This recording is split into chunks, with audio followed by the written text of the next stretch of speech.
নমস্কার বন্ধুরা, welcome back to my channel Labani's cook and ব্লগে সকলকে স্বাগত জানিয়ে আজকে আরও একটা নতুন ভিডিওর সঙ্গে। তো আজকে তোমাদের সাথে যেটা শেয়ার করব সেটা হলো বার্থডে বা অ্যানিভার্সারি আমাদের কিন্তু এসেই থাকে, আর সবসময় কিন্তু বড়োভাবে আমরা যে সেলিব্রেট করতে পারি সেটাও কিন্তু না, আর সবসময় বড়োভাবে সেলিব্রেট করার প্রয়োজনও হয় না।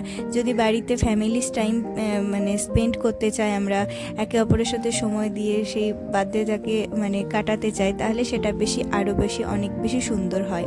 তো সেই কারণেই হাজব্যান্ড বা ছেলের জন্মদিন হলে হঠাৎ করে কি আমরা প্ল্যানিং করতে পারি, তো সেই বিষয়ে তোমাদের সাথে কিছু টিপস আজকে শেয়ার করব। তো চলো, আমি সকালবেলাতে লিখে নিলাম, হঠাৎ করে আমার সকালে ভাগ্যিস মনে পড়েছিল আজকে আমার হাজব্যান্ডের বার্থডে। তো সেই কারণে বাইরে কোনো যাওয়ার কোনো গল্প নেই, যেহেতু এটা উইকডেসের মধ্যে পড়েছিল।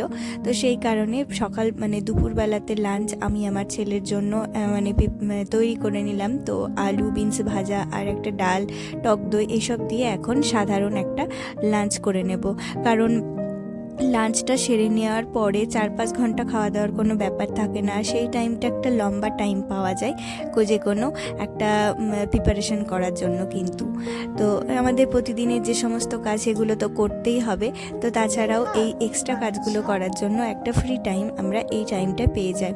তো আজকে দুপুরবেলায় রেস্ট নেওয়ার কোনো গল্প নেই, আজকে সেই জন্য হালকায় আর কি দুপুরে রান্নাবান্না করেছিলাম। আর হঠাৎ করে আমার একটা ড্রেসিং টেবিলের ওখানে আমি দেখতে পেলাম একটা ফেসিয়াল কিট পড়ে রয়েছিল, তো সেটাকে ইউজ করে দেওয়ার জন্য আমি এখন এই কাজ করার ফাঁকে ফাঁকে এই যে স্টেপগুলো হয়ে থাকে নাম্বার 1-2 করে, তো সেই স্টেপগুলো এক এক করে লাগিয়ে নেব। আর ওটা লাগিয়ে আমি কাজ করতে শুরু করেছি, কারণ বসে ওয়েট করলে অনেকটা সময় লেগে যায়, 1 ঘন্টা তো ফেসিয়াল করতেই সময় লেগে যায়। তো সেই কারণে কাজ করার ফাঁকে ফাঁকে কিন্তু এই কাজগুলো করে ফেললে আমাদের টাইমটা অনেকটা সেভ হয়ে যায়। আর এই যে বার্থডেতে যে এটাকে কি বলে, ব্যাকগ্রাউন্ড বানানোর বার্থডে বা এতে যে ব্যাকগ্রাউন্ডে লাগাই আমরা বাড়িতে, তো এই জিনিসটা আগের বছর আমার হাজব্যান্ডের বার্থডেতেই আমি কিনেছিলাম। তো এটা একবারই লাগিয়েছিলাম এবং তারপরে ওটা লাগানো থাকলে বাচ্চারা ছিঁড়ে টিড়ে নষ্ট করে দেয়, তো সেই কারণে আমি তাড়াতাড়ি করে ওটা খুলে ঠিকমতো গুছিয়ে সুন্দর করে রেখেছিলাম। এটা ঠিকমতো গুছিয়ে না রাখলে আবার জট পেকে যায়, তো যে কারণে জিনিসটা নষ্ট হয়ে যায়। তো এটাকে ঠিকমতো গুছিয়ে রাখলে পরে পরবর্তী সময় বা এমার্জেন্সি টাইমে কিন্তু আমাদের কাজে দেয়। আজকে যেমন হঠাৎ করে মনে পড়লো, কোনো সেরকমভাবে প্রিপারেশন ছিল না যে বাজার থেকে কিনে আনবো, সেই টাইমটাও ছিল না। তো সেই কারণে আমি এক্সট্রা বেলুনও আমার ছেলের জন্মদিনে যে গুছিয়ে রেখেছিলাম, তো সেগুলোও কিন্তু এখন কাজে লেগে গেল। এখন দেখো চটাপট আমরা এখানে একটা ছোট্ট করে ডেকোরেশন করে নিই, খুবই সামান্য, যেহেতু আমরা ঘরোয়াভাবে এই বার্থডেটা সেলিব্রেট করব, তো সেই কারণে একদম সাধারণভাবে। আর দেওয়ালে করলাম না, তার কারণ হলো সেলোটেপ লাগালে দেওয়ালের রঙগুলো উঠে যায়, খারাপ হয়ে যায় রঙটা, তো সেই কারণে এই কার্টেনের পিছনেই আর কি করব, সেটা আমি ঠিক করলাম।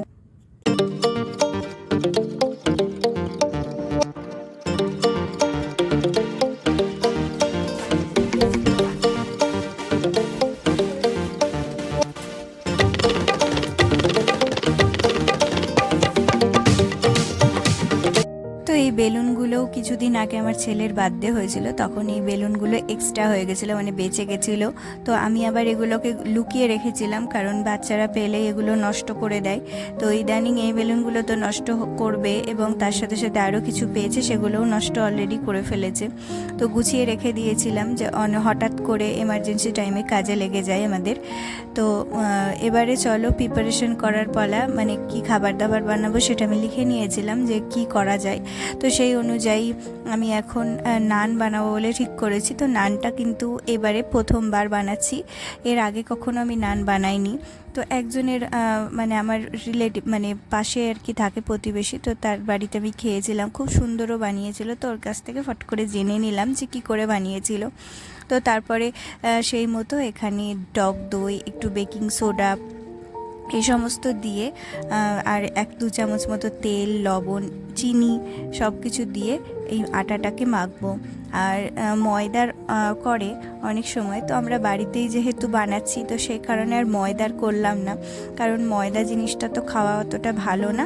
তো সেই কারণে আমি আটা দিয়েই ট্রাই করব। এবং আটা দিয়ে টক দই দিয়ে যদি আটাটাকে মেখে রাখা হয় না, তাহলে অটোমেটিক একটা ফার্মেন্টেশন হয়ে যায়, আটাটা খুব সুন্দর সফট, তার রুটি বানালে পরেও কিন্তু খুব সুন্দর সফট হয়, সেটা আমি খেয়াল করে দেখেছিলাম।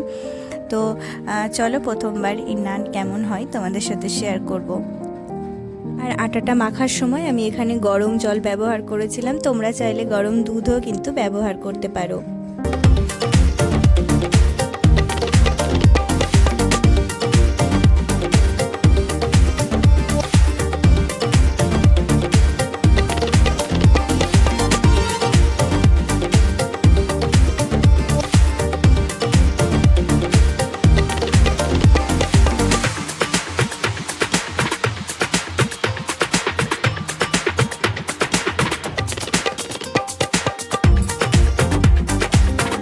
এবারে একটু ফ্রেঞ্চ ফ্রাই বানাবো, তো স্ন্যাক্সের জন্য আর কি ফ্রেঞ্চ ফ্রাই বানাবো সন্ধেবেলায় আসলে আর কি, মানে ওই আর কি আমরা কখনো কোথাও অনুষ্ঠান বাড়িতে খেতে গেলে যেরকম আমরা স্টার্টার দিয়ে শুরু করি, তো এত কিছু স্টার্টার বানানোর সময় নেই। আরও একটা আমি মাথায় ভেবেছিলাম চিজ বল বানাবো, তো টাইমের অভাবে আর হয়ে ওঠেনি, আর একা হাঁটতে যেহেতু এত কিছু করছিলাম তো সেই কারণে আর সময় হয়ে ওঠেনি। তো চলো, এই ফ্রেঞ্চ ফ্রাই বানানোর জন্য আলুগুলোকে নিয়েছি, আর এটা হলো ভেজিটেবল কাটার, আমি কখনো এটা ইউজ করি না। এবং মোট কথা বলতে এটা সেইভাবে সবজি কাটার কাজে কোনোভাবে সেরকমভাবে আমার মানে কাজে আসেনি, তবে ফ্রেঞ্চ ফ্রাই কাটাটা খুব ভালো হয়ে থাকে, এর মধ্যে প্রত্যেকটা আলু সমানভাবে কাটা হয়ে থাকে। তো অনেক দিন যেহেতু ব্যবহার করানো হয়নি সেই কারণে ধারটা একটু হয়ে গেছিলো, তো অনেকটা চাপাচাপির পরে এই যে আলুগুলোকে কাটা হয়েছে, তো এই যে সমানভাবে কাটা হয়েছে। তারপরে এর মধ্যে লবণ আর হলুদটা আমি মাখিয়ে রেখে মার্কেটে চলে গেছিলাম, তারপরে আসার পরে ফ্রেঞ্চ ফ্রাইগুলোকে দিয়েছিলাম। লবণ হলুদটা মাখিয়ে রাখলে পরে অনেকটা পরিমাণে জল বের হয় এর থেকে, এবং তারপরে যদি আলুটাকে দেওয়া হয় তাহলে ফ্রেঞ্চ ফ্রাইটা ভালো হয়।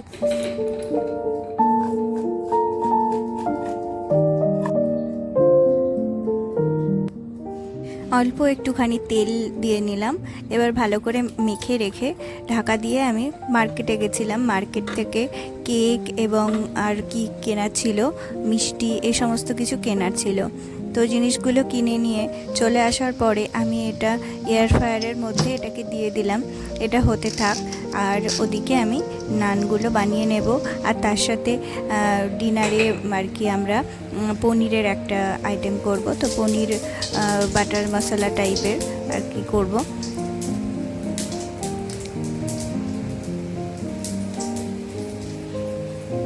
তো এদিকটাতে তো নান বানাবো, আর এদিকটায় তোমার বাটার পনিরটা বানানোর জন্য পনিরগুলোকে আগে ভেজে তুলে নিয়েছি।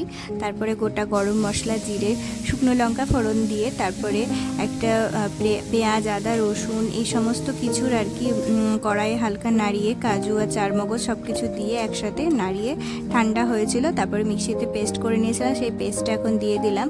এটা একদিকে হতে থাক, যতক্ষণ না তেল ছাড়বে ততক্ষণ অবধি এটা মশলাটা কষে যেতে হবে।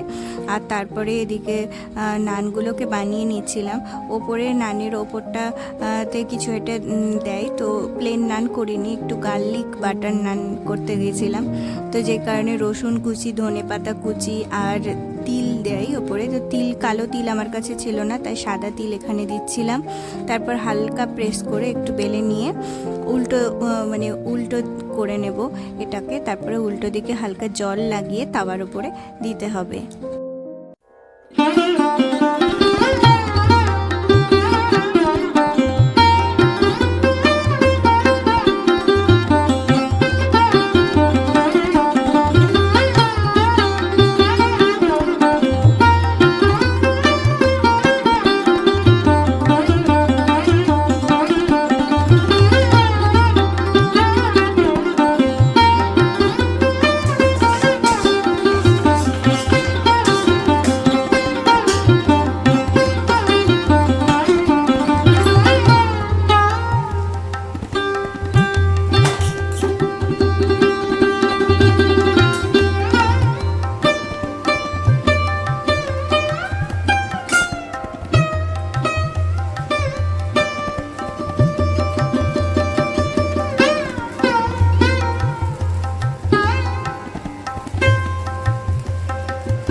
তো এদিকে পনিরের রেসিপিটা অলমোস্ট হয়ে এসছে। তো এটাকে নামিয়ে নেব, ওপর দিয়ে একটুখানি কাসুরি মেথি ছড়িয়ে এটাকে নামিয়ে নেব।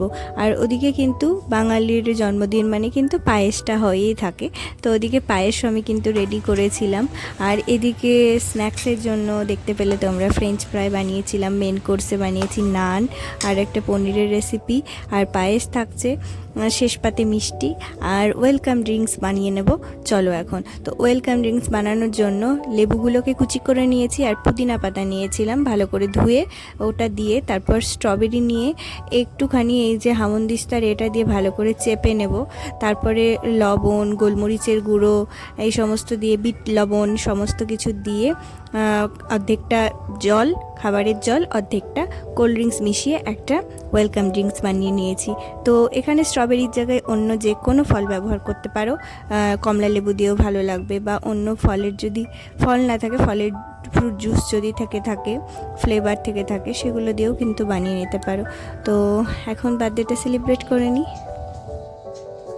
Happy birthday to you, happy birthday to you. তো হাজব্যান্ড আর কি যথারীতি লেট করেছিল আজকে অফিস থেকে আসতে, আর এখন বাজে প্রায় 9টা। তো কেক টেক খাওয়ার বেশি সময় নেই, আর যে স্ন্যাক্সগুলো বানিয়েছিলাম সেগুলো এখন একেবারে সব কিছু সাজিয়ে নিয়েছি, একেবারে সবগুলোই দেবো একসাথে। তো 9:30 বেজে গেছিলো, তো ওই জন্য আর কি সমস্ত খাবার দাবারই আর কি টেবিলের মধ্যে সাজিয়ে নিয়েছি। তো আশা করি এই ছোট ছোট টিপসগুলো তোমাদের ভালো লেগেছে, আর ভালো লাগলে অবশ্যই ভিডিওটা লাইক করে দিও বন্ধুরা, আর চ্যানেলটিকে সাবস্ক্রাইব করে পাশে থেকো।